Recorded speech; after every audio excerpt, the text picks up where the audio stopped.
नमस्कार, मैं हूं आपके साथ सोनिया चौहान। अमर छत्तीसगढ़ में आप सभी का स्वागत है। रुक करते हैं खबरों की ओर।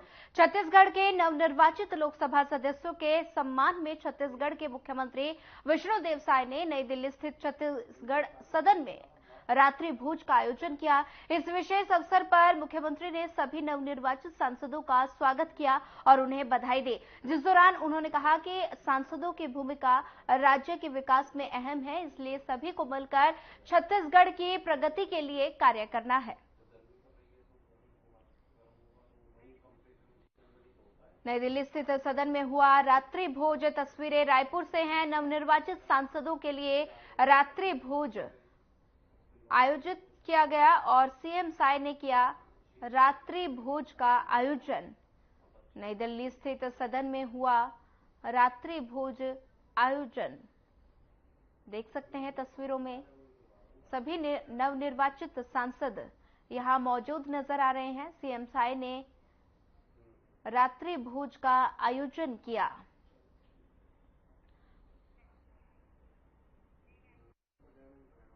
बीजेपी प्रदेश कार्यालय कुशाभाऊ ठाकरे परिसर में बैठक का आयोजन किया गया। बीजेपी प्रदेश उपाध्यक्ष और चुनाव प्रबंधन समिति के प्रदेश संयोजक शिव रतन शर्मा ने चुनाव प्रबंधन समिति के सभा पदाधिकारियों और साथ ही सदस्यों को लोकसभा चुनाव में शानदार सफलता के लिए बधाई दी और साथ ही चुनाव प्रबंधन समिति के प्रदेश संयोजक ने कहा कि इस चुनाव में जातिवाद भी नहीं दिखा और ये चुनाव जातिवाद की बजाय राष्ट्रवाद प्रमुख विषय पर रहा।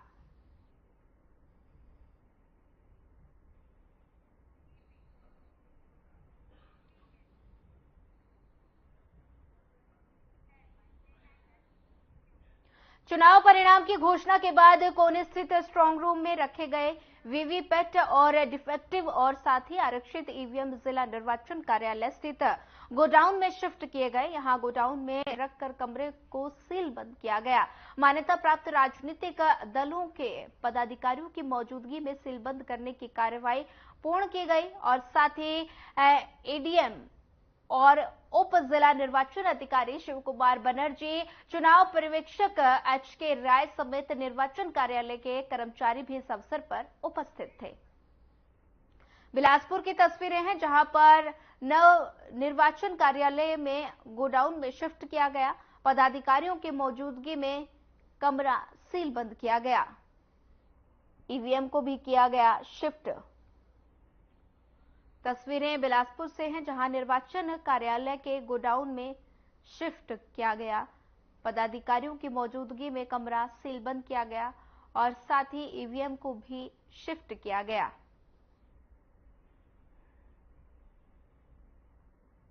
निर्वाचन कार्यालय के गोडाउन में शिफ्ट किया गया। पदाधिकारियों की मौजूदगी में कमरा सीलबंद।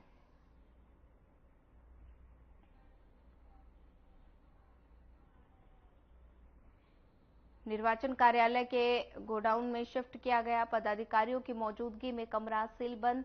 तस्वीरें बिलासपुर से हैं, आप देख सकते हैं काफी संख्या में अधिकारी यहां मौजूद नजर आ रहे हैं। ईवीएम को शिफ्ट किया गया।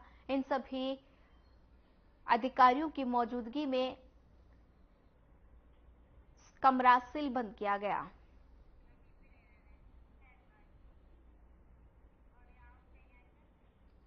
मुख्यमंत्री और नगरीय प्रशासन विभाग के सचिव डॉक्टर बसवराजू एस और कलेक्टर डॉक्टर गौरव कुमार सिंह ने तालाबों का निरीक्षण किया। इस अवसर पर नगर निगम आयुक्त अविनाश मिश्रा भी उपस्थित थे। डॉक्टर राजू ने निर्देश किया कि तेलीबांधा तालाब में साफ सफाई रखी जाए। पाथवे में जो टूट फूट हुई है उसकी मरम्मत कराई जाए। तालाबों का निरीक्षण किया गया और साथ ही बता दें कि रायपुर की तस्वीरें हैं जहां पर तालाबों का निरीक्षण किया गया। अधिकारियों ने किया निरीक्षण, देख सकते हैं तस्वीरों में। मरम्मत कराने के लिए सभी अधिकारियों को दिशा निर्देश दिए। जो भी टूट फूट है मरम्मत के निर्देश भी दिए गए।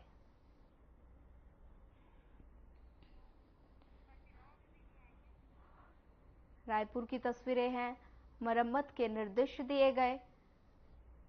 तालाबों का निरीक्षण किया गया। सभी अधिकारियों को टूट फूट के और साथ ही मरम्मत के निर्देश दिए गए।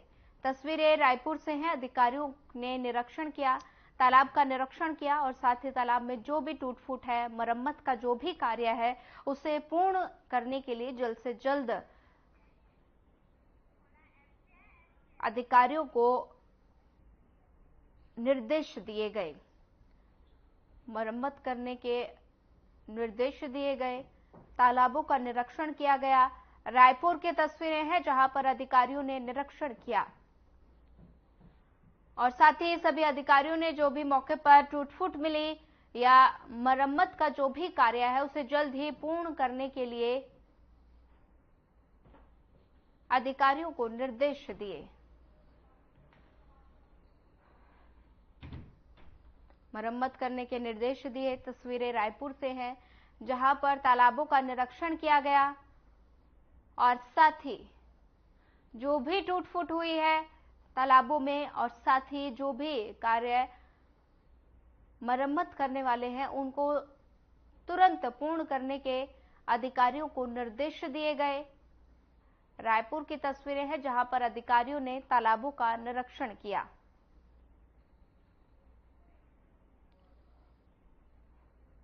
मरम्मत के निर्देश दिए गए। तस्वीरें रायपुर से है।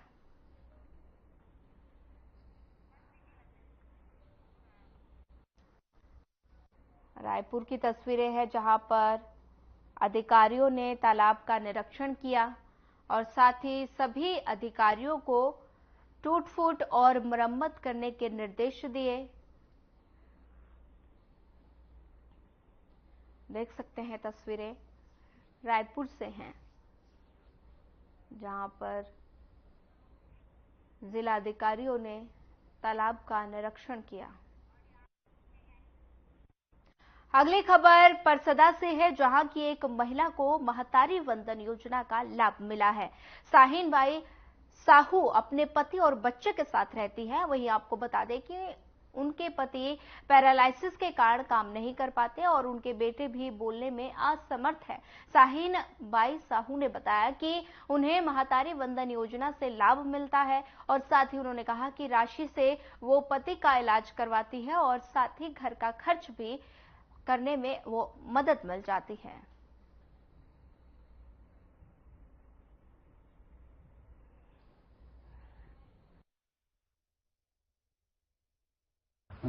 मोर साहिल ना है बेट पर सजा मारे था और पैसा आए मिलते पहले मोर बसैया मोर बेटा तो कोंदा बौरा है और वो बढ़िया देख काम हाथ हो गए काम हाथ मोर है।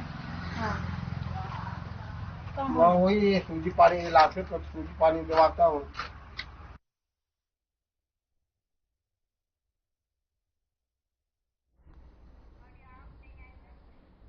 कोंडागांव में साइबर सेल और थाना चौकी को गुम मोबाइल के संबंध में लगातार आवेदन प्राप्त हो रहे थे और जिसे लेकर पुलिस अधीक्षक वाई अक्षय कुमार की तरफ से साइबर सेल की टीम को उनके दैनिक कार्यों के साथ गुम हुए मोबाइल के खोजबीन की विशेष जिम्मेदारी सौंपी गई। वहीं एडिशनल एसपी रुपेश ढांडे और नोडल अधिकारी साइबर सेल सतीश कुमार भार्गव के मार्गदर्शन में साइबर सेल टीम द्वारा लगातार गुम चोरी की पतासाजी में लगे हुए, जिससे 20 दिनों में साइबर सेल की टीम को 230 गुम हुए मोबाइल को रिकवर करने में सफलता मिले, जिसका वर्तमान बाजार मूल्य करीब लगभग 45 लाख रुपए बताया जा रहा है।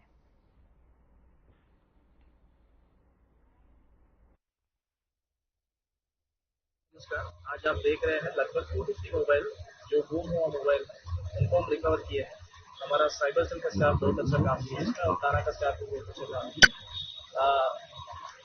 लगभग 20-25 दिन में वो लोग पूरा हमारे पूरा 250 मोबाइल्स को रिकवर किए हैं और आज एक वितरण कार्यक्रम में लगे हैं और पब्लिक से भी बहुत अच्छा रिस्पॉन्स आ रहा है। पब्लिक को यही मैसेज देना चाहता हूँ कि लास्ट 6 मंथ बिफोर भी हम एक कार्यक्रम किए हैं, वो मोबाइल का वितरण कार्यक्रम किए थे। अब 6 मंथ्स के बाद फिर से कार्यक्रम कर रहे हैं। इससे ये पता चल रहा है कि कहीं ना कहीं पब्लिक मोबाइल को तो लॉस तो हो ही जा रहा है। तो अगर मैं एक मैसेज देना चाह रहा हूँ कि कम से कम जो कीमती चीज़ें हैं लाइक मोबाइल है उसको सुरक्षित करके रखें और नेक्स्ट टाइम ये जो गलती अभी एक बार कमिट हुआ है, नेक्स्ट टाइम कमिट ना करेंगे तो बेटर।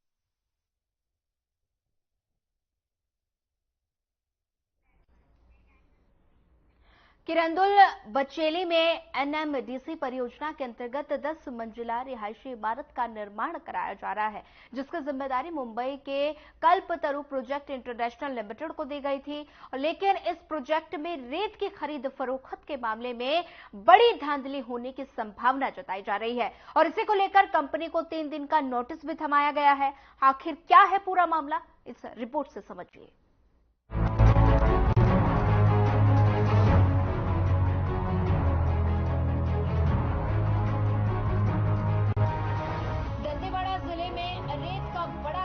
दिखाई पड़ रहा है। भ्रष्टाचार के जालसाज जनता के पैसे से यूथ की जेबों को भरते नजर आ रहे हैं। दरअसल मामला एनएमडीसी परियोजना के अंतर्गत 10वीं मंजिल बिल्डिंग निर्माण का है, जिनकी जिम्मेदारी कल्पतरु प्रोजेक्ट इंटरनेशनल लिमिटेड मुंबई को दी गई है, जिसमें रेत की लागत को लेकर जिस तरह के आंकड़े दिए जा रहे हैं, उससे साफ मालूम होता है कि किस तरह बिल्डिंग निर्माण की आड़ में भ्रष्टाचार का कारोबार खेला जा रहा है।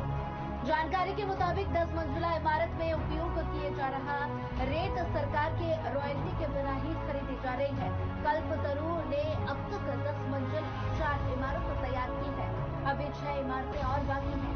ऐसे में अंदाजा लगाया जा सकता है कि इतने बड़े 10 मंजिला इमारत में कितनी रेत उपयोग की गई होगी।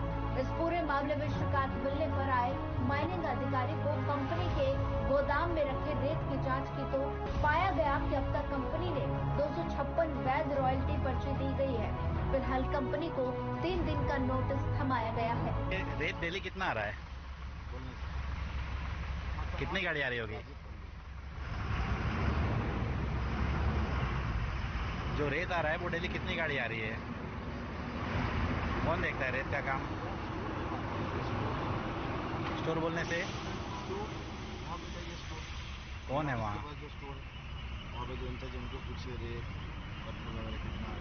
जैसा कि आप देख सकते हैं, हम खड़े इस वक्त कल्पतरु कंपनी के पास और हमें जो जानकारी मिली थी कि इन्होंने जो 10 मंजिला इमारत बनाया है, उसमें जो रेत लाया है, उस रेत का फिट पास, जिसको रॉयल्टी इनकम भी बोलते हैं, उस रॉयल्टी इनकम कहीं पे भी इनका साबित नहीं हो पा रहा है, दिखा नहीं पा रहे हैं। आज हम जब वहाँ पे गए थे, इनके रेत जहाँ पे डंप करते हैं, और वहाँ पे जब हमने इनके जो गार्ड है, जो ट्रकों को अंदर लेता है, उनसे जब हमने जानकारी मांगी तो उसने बताया कि 4 गाड़ी आज आई। वहीं पर काटा जो करते हैं उस गाड़ियों का, उनसे हमने जब जानकारी मांगा तो उसने बताया कि 5 गाड़ी आई। लेकिन इन 4 और 5 गाड़ियों में एक गाड़ी का फर्क, और दूसरा जो मामला था वो कि उस गाड़ी में जो फिट पास आना चाहिए वो फिट पास उनके पास नहीं था। और हमारी जो जानकारी है उसमें जब रेत कहीं से भी निकलता है, किसी भी रेत के खदान से गाड़ी रेत लेके निकलती है और वो गंतव्य तक पहुंचती है, तो उस बीच में कहीं पर भी फॉरेस्ट नाका पड़ता है, तो उस जगह से वो सील साइन होके ही गाड़ी आगे बढ़ती है। तो दंतेवाड़ा से रेत लेके आती है गाड़ी, किरंदुल पहुंचती है। इस जगह पे 2 फॉरेस्ट के नाके पड़ते हैं, एक दंतेवाड़ा पार करने के बाद, दूसरा भानसी में। तो इनके पास में वो फिट पास वाला पेपर नहीं है, और ये जो गाड़ियाँ रेत लेकर आ रही है, इसको हम सीधे तौर पे बोला जा रहा है कि सरकार के जेब में डाका डाला जा रहा है। अब इस 10 मंजिला जो इमारत है उसको बनाने में आज लगभग 4 टावर बन चुके हैं। 10 मंजिल के 4 टावर बन चुके हैं और काम पूरे जोर शोर पे चालू है। अब इस 10 मंजिलों को इमारत को बनाने में कितना रेत लगा होगा, और उस इमारत जो रेत है उसमें इन्होंने गवर्नमेंट के जेब में कितना बड़ा डाका डाला है, अब ये देख पाना सबसे बड़ी बात है। अब इस पर जब सरकारी जांच होगी या जांच के दायरे में आएंगे तो ये पता चल पाएगा कि इन्होंने कितने बड़े जेब, मतलब इस तरह से चोरी करके डाका डाला है। किशोर कुमार रामटेके, हर खबर नशा। यहाँ पे हमारे पास जो जानकारी है, हम लोग अभी जो गए थे आपके ब्लीचिंग प्लांट में, तो रेत आ रही है आज 5 रेत आई है। इसकी रॉयल्टी का जो एक होता है, जिसको फिट पास बोलते हैं, वो आप लोग पास कितना आ रही है, कैसा आ रहा है? रॉयल्टी आती है, लेकिन अभी हम वहाँ गए थे तो उन्होंने आप उसका फिट पास नहीं दिखा पाया। वो बोलते हैं कि नहीं, फिट पास आता ही नहीं हमारे पास में। नहीं, ऐसा नहीं है, रॉयल्टी आता है। आज जो 5 गाड़ी आई है उसका फिट पास नहीं है। आज 5 गाड़ी का तो आज 5 गाड़ी है, उसका फिट पास नहीं है। तब ये कहाँ है अपना? और आगे जो गाड़ी आई है उनके भी फिट पास। जब उसको काटा करते हैं तो वो फुटपाथ के जरिए आपको पता चलता है कि उसमें कितना टन माल है? मैं तो क्यूबिक मीटर के हिसाब से रहता है उनका हाँ। पर्ची का। बाद में मैं अपना काटा करके तो उनके पास कौन सी पर्ची आती है? उनका जो काटा से ट्रिप से लेके पैसा होता है। वो आप हमको एक बार दिखाएंगे और उसके बाद में जैसे आप वो रेत आई तो आप सिर्फ यहाँ काटा कर लेते हैं, उनका कुछ मतलब गवर्नमेंट की तरफ से कुछ शो नहीं रहता उसमें? वो रॉयल्टी मंथ एंड में देते हैं। मंथ में देते हैं? मंथ एंड में किसको देते हो लोग? वो ऑफिस में ऑफिस में देते हैं? Main office. लेकिन वैसा नहीं होता। मेरी जो जानकारी है, मेरी जानकारी में है कि जब तक वो रॉयल्टी का पर्ची दंतेवाड़ा पार करेगा तो पहले दंतेवाड़ा जो फॉरेस्ट ऑफिस बैठा हुआ है वहाँ पे जब तक उसकी सील नहीं लगेगी तब तक वो गाड़ी आगे बढ़ नहीं सकती। जी, उसके बारे में उतना मेरा जानकारी मेरी जानकारी में है कि मैं तो यहाँ नहीं आया कोई भी हूँ। फॉरेस्ट जैसे ये खनिज विभाग है, खनिज से जुड़ा हुआ है, तो खनिज से जुड़ा हुआ मामला होता है कि जब तक फॉरेस्ट विभाग उसको सील लगा के नहीं देगी, दंतेवाड़ा में भी साथ बैठा हुआ है खनिज विभाग का इसका फॉरेस्ट वाला नाका है, वहाँ से वो सील लगा के देने के बाद ही रॉयल्टी स्लिप में सील लगाने के देने के बाद ही वो रेत आप तक पहुँची। लेकिन यहाँ पे जो आपके पास आ रही है वो रॉयल्टी की स्लिप के बिना आ रही है, तो मंथली इनका हो नहीं सकता। आप शो कैसे करेंगे उसमें कितना टन माल आया, कितना माल आया? जी, इसके बारे में तो मुझे इतना जानकारी नहीं, मैं नया काम कर रहा हूँ इसके हाँ, आप सिर्फ यहाँ पे गाड़ी आती है उसको खाली करवा लेते हैं, खाली करवा हो जाएगा था। आप हमको एक बार वो पर्ची दिखाएंगे जो आपके पास में आती है रेत वो की? ऑफिस भेज दिया ऑफिस भेज दिए? कब भेज दिए वो? सुबह।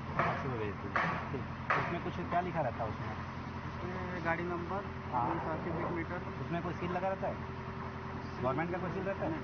कोई सील नहीं रहती। सातधार का जो दंतेवाड़ा के बाद सातधार है, सातधार में जब फॉरेस्ट के ऑफिस है वहाँ पर एक नाका लगा हुआ है और उस नाके पे बिना सील साइन के, एक भांसी में भी है, उस भांसी के भी नाका को पार करने के लिए वहाँ पे पहले उसमें पेपर में सील किया जाता है फॉरेस्ट के द्वारा, गवर्नमेंट के द्वारा जो बैठते हैं वहाँ, उसके बाद ही वो रेती आगे बढ़ पाती है। लेकिन आप जैसे बता रहे हैं कि वो बिना सील साइन के किसी पेपर काटता है, तो मतलब ये तो पूरी तरह से कुछ भी पेपर को उठा के लाखों दे रहे हैं, क्योंकि वो गवर्नमेंट से हुआ ही नहीं पास। मतलब आपके पास ये क्लियर है, आपके पास एक क्लियर है कि जो भी पेपर आ रहा है उसमें किसी प्रकार का कोई सील नहीं रहता, कोई साइन नहीं रहता, सिर्फ एक पेपर ला के दिखाते हैं और उसके बाद तो सब दिखाते हैं मगर साइन अभी जैसे गिट्टी, आपको अभी एक हमको गिट्टी का पेपर दिखा है, उसमें 4-5 जगह सील लगे हुए हैं, देखा आपने? तो वैसे ही रेत में भी लगता है, वैसा कोई पेपर नहीं आता ना, मंथ एंड में मंथ एंड में नहीं आ सकता वो चीज़, वो डायरेक्ट यहाँ पे आता है। जब ड्राइवर उसको लेके निकलता है, रेत वहाँ से लेके निकलेगा तो वो ऑन रोड के लिए रहता है, वो कहीं भी उसको अगर चेक करेंगे तो पेपर दिखाएगा, लेकिन वो पेपर आप तक आना चाहिए, नहीं आ रहा है, तो उसमें आप क्या बताएंगे? अभी मेरे को आप एक बताएंगे, जैसे आज आपके यहाँ पे 5 गाड़ी बालू आई है, रेती आया है, उसकी रॉयल्टी देते हैं? फिट पास होता है वो देते हैं। वो कहाँ है फिट पास का पर्ची? रहता है मेरे पास, आता है इसके पास हम लोग का बिल सबमिट होता है तो वो लोग इकट्ठा करके देते हैं। अभी जैसे आज 5 गाड़ी आई हाँ। तो उसकी रॉयल्टी बिल जो होगी वो कहाँ है अभी? अभी तो नहीं, वो जब बिल देंगे उसके साथ देंगे। कब देंगे वो बिल? वो हर 15 दिन पे देते हैं। आपको मैं एक चीज़ जानकारी देना चाहूँगा, आप इतनी बजे 10 मंजिला बिल्डिंग बनाए हैं, जी सर। कोई भी गाड़ी ऐसे, सबसे पहले तो मेरे को ये बताओ कि जो रेती आ रही है अभी बालू आ रहा है वो कहाँ से आ रहा है? सर तो एग्रीगेट बालू सब आता है तो कहाँ से आ रहा है? मैंने मेरा सवाल सीधा सीधा है कि अभी जो बालू आ रहा है वो कहाँ से आ रहा है? वेंडर बताएगा, वेंडर कहाँ से आ रहा है वो? वेंडर से पूछना पड़ेगा। आपको जानकारी होगी ना, आप परचेस कर रहे हो, जी सर। तो आपको ये मालूम होगा कि दंतेवाड़ा से आ रहा है, सुकमा से आ रहा है, बीजापुर से आ रहा है, जगदलपुर से आ रहा है, रायपुर से आ रहा है, इतना तो जानकारी होगा आपको। वो तो सर वेंडर बताता है, वैसे कहाँ कि से हम आ लोग रहा है परचेज किए वेंडर नहीं कहाँ का है, है? वेंडर तो सर दंतेवाड़ा, जगदलपुर ऐसा है। तो रेत जगदलपुर से आ रहा है, हम समझ सकते हैं। अगर आपका वेंडर, एक मिनट सर, अब वो वेंडर ही बता सकता है, तो बोल रहा है तो वेंडर मैं मान सकता हूँ कि जगदलपुर का है। आपने बताया जैसे अभी कि वेंडर जगदलपुर का है, तो रेत भी जगदलपुर से आ रहा होगा। जी सर। आपको मैं एक चीज़ बताना चाहूँगा, जगदलपुर से किरंदुल पहुँचने में कम से कम 6 से 7 जगह फॉरेस्ट का चेक पोस्ट होता है, जी सर। और जब तक उस फॉरेस्ट चेक पोस्ट में वो रॉयल्टी स्लिप नहीं दिखाई जाएगी ट्रक आगे नहीं बढ़ सकता, चक्का नहीं हिल सकता उसका। ये जानकारी है आपको? जी सर, लेकिन वो तो वेंडर देता है, वो कैसे देता है वो उसकी वेंडर जानकारी हमको देता है, नहीं वो ठीक जी है, सर। लेकिन आप तक जब आइए तो वो ट्रक उस फॉरेस्ट नाका को 1 इंच पार नहीं कर सकती। आपको जानकारी है? तो मतलब इसका मतलब कि जो रेत आ रहा है वो बिना फिट पास के आ रही है। नहीं सर, हमारे पास नहीं, तो आपके पूरा पास में तो डॉक्यूमेंट बिल आ रहा बोल रहा 15 दिन के बाद में बिल 15 आएगा। दिन के बाद वो बिल आ ही नहीं सकती, क्योंकि सीधा सीधा है, गवर्नमेंट का सिस्टम है कि जब तक ड्राइवर के पास में फिट पास नहीं होगा गाड़ी वो लेके आगे नहीं बढ़ सकता। आपकी गाड़ी फाइन हो जाएगी, सीधा जेल में जाएगी, कोर्ट में जाएगी। ये सिस्टम है। अपना गाड़ी नहीं है, वो वेंडर का गाड़ी है। सर 15 दिन में जो बिल लगता है ना, जितनी रॉयल्टी लग के आती है, अगर रॉयल्टी कम पड़ती है तो वेंडर रॉयल्टी देता है। वेंडर, मैं अभी सीधा सीधा पूछा, वेंडर क्या करता है वो मेरे को नहीं मालूम। तो हम लोग को कहना है सीधा सीधा कि जब वो गाड़ी चलती है, चाहे जगदलपुर से चले दंतेवाड़ा से चले, तो फॉरेस्ट नाका जब पार करती है तो उस समय उसको वो चीज वहाँ दिखाना पड़ता है और सील लगवाना पड़ता है। वो तो इसको कैसे पता होगा? तो वेंडर बढ़िया बता पाएगा, वेंडर बता पाएगा, हम लोग कैसे पता होगा? हमारा काम है, जब तक हमारे अंदर कैंप के अंदर घुस जाएगा तो हमारी ड्यूटी है। वो कैसे ला रहा है? अभी आपके कैंप से ला रहा है, आपके पास आज कोई भी आ रहा है, हम लोग सप्लाई लेते हैं, उसका पूछ रहा हूँ। वही तो मैं बता रहा हूँ ना। वो आने के बाद जब हम लोग 15 दिन में जो बिल लगाता है, वही मैं भी बोल रहा हूँ कि आज आपके पास जो गाड़ी चाहिए, मैं उसका पूछ रहा हूँ। इसे साफ साफ समझ में आ रहा है कि आप, अरे नहीं सर, वो नहीं है। 5 दिन के अंदर का जब वो बिल जब लगाता है ना, तो हम लोग बिना रॉयल्टी लिए उसका बिल ही पास नहीं करते हैं। वो सबका कैसे नहीं होता? वेंडर से बताइएगा कैसे वो आ रहा, वेंडर बता पाएगा, ये नहीं बता पाएगा। वो तो अभी आप हमको पुराना वाला कोई भी बिल दिखा सकते हैं। बिल्कुल वेंडर का बिल है ना। ये आज जो 5 गाड़ियां है आपके पास में, इसका कब आएगा पास आपके पास? जब वो बिल दे देगा तब आ जाएगा मेरे पास। जब वो बिल देगा तब आएगा। एक हफ्ता 10 दिन बाद आएगा। आप इतना समझिए सर, वो जब बिल लगाता है ना, जितनी भी रॉयल्टी कम होती है ना, उसकी जब तक पूरी रॉयल्टी हमारे पास नहीं आती है तब तक हम उसका बिल पास नहीं करते। ये सबसे क्लियर है। तो ये आप लोग जैसा बता रहे हैं, मेरे को जितनी जानकारी है, इस जानकारी में साफ साफ है कि मैं भी गाड़ी चलाया, अच्छी जानकारी कि जब भी रेत लेके या गिट्टी या खनिज का कोई भी सामान है, जैसे यहाँ से गिट्टी जा रही है अभी, तो भांसी पहले फॉरेस्ट नाका पड़ता है। आप लोगों को हम लोग को नहीं, हमें लोग नहीं, तो मैं जानकारी दे रहा हूँ। भांसी पहला थाना जो फॉरेस्ट नाका पड़ता है, पहले वहाँ से सील साइन होगा, उसके बाद वो गाड़ी आगे बढ़ती है। वैसे ही आने में भी, चाहे वो रेत ले या गिट्टी लाए, जब तक वहाँ से सील साइन नहीं होगा गाड़ी इधर नहीं आ सकती। तो आप लोग को जो गाड़ी आ रही है वो वेंडर कैसे भेज रहा है, कैसे ला रहा है, उससे हमें कोई क्या लेना देना। हमें रॉयल्टी चाहिए। अगर हम जो माल खरीद रहे हैं तो हमें सरकारी रॉयल्टी चाहिए। अगर रॉयल्टी थोड़ी भी कम होती है तो हम उसके बिल पास नहीं करते हैं। हमें फुल रॉयल्टी चाहिए, तब हम उसका बिल पास करते हैं। आप कितना पास करते हैं? हाँ, ये क्लियर है। तो अभी जो गाड़ियाँ आज की डेट में जो 5 गाड़ियाँ, 5 गाड़ियाँ आज आपके गोडाउन में जहाँ पे वो जगह है जहाँ उसको हम लोगों ने अभी पैसा नहीं दे दिया ना। आप लोग नहीं दिए, लेकिन आपकी गाड़ी उस जगह पे माल आ गया। माल आ गया, तो माल आया तो आप उसका रॉयल्टी अभी आपके पास नहीं पहुंचा, बिल नहीं पहुंचा थी, मान लिया नहीं पहुंचा ना। ठीक, मैंने देखा नहीं है कि नहीं, मैं दूसरे कैंप में है, यहाँ तक नहीं आया है, मेरे को अभी नहीं पता। ये कल हमारे पास आएगा, कल आएगा मेरे पास, वहाँ से कल आएगा। हम देखेंगे, उसके बाद हम वेंडर से बात करेंगे कि रॉयल्टी आपने क्यों नहीं दिया, तो वो जो रिप्लाई करेगा कि हम बिल के टाइम सबमिट करेंगे, बस क्लियर। चलिए, बहुत अच्छी बात है, आपने बहुत अच्छा जानकारी दी मेरे को। मैं आपसे अब एक जानकारी दे रहा हूँ। अभी हम जब आपके वहाँ पे गए थे तो आपके जो काटा में बैठते हैं उन्होंने अभी बताया कि हम बिल को ऑफिस भिजवा दिए। क्या आपको मैं जानकारी ले सकता हूँ कि इस ऑफिस के छोड़ के दूसरा भी ऑफिस है? नहीं, एक ही ऑफिस है।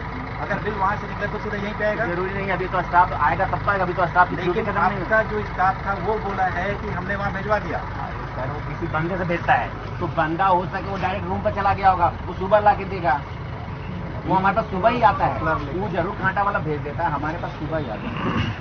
सुबह आता है? सुबह कब तक आता है? लगभग जब 9 बजे लोग पंचिंग करने आते हैं। 9 बजे पंचिंग। सर, आपके यहाँ जो स्टाफ वहाँ पे कांटे में बैठते हैं वो बोले हैं प्रजापति जी कौन है? आप हैं? आपसे कांटेक्ट हुआ है, आपको सवेरे बिल दे चुके हैं।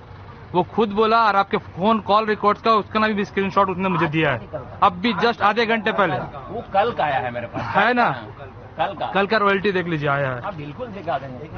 एनएमडीसी परियोजना में हुई धांधली बताती है कि क्यों हमारे देश में किसी भी सरकारी योजना का लाभ जनता तक नहीं पहुंच पाता, क्योंकि जगह जगह पर भ्रष्टाचार की प्रतिमूर्ति बने भ्रष्ट लोग अपने निजी स्वार्थ के लिए सरकारी पैसों का दमन करते हैं। और इस तरह के मामलों में शासन प्रशासन को चाहिए कि वे तुरंत कार्रवाई करें और ऐसे भ्रष्टाचारियों को उनकी सही जगह दिखाएं।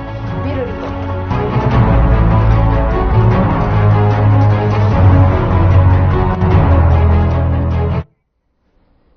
फिलहाल इस बुलेटिन में इतना ही। ज्यादा खबरों के लिए बने रहिए हमारे साथ। नमस्कार।